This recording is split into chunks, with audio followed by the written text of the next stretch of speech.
18 ಮೆಟ್ಟಿನ ಏರುತ್ತಲಿರಲು ಎಲ್ಲರೆಡೆಯಲ್ಲಿ ಹರ್ಷದ ಹೊರಳು. ತುಪ್ಪದ ಅಭಿಷೇಕ, ಗಂಧದ ಅಭಿಷೇಕ,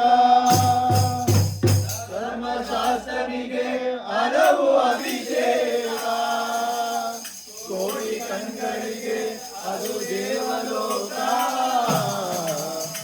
ನಿಜವಾಗಿ ಅಂದೇ ಬದುಕಿದ್ದು ಸಾರ್ಥಕ.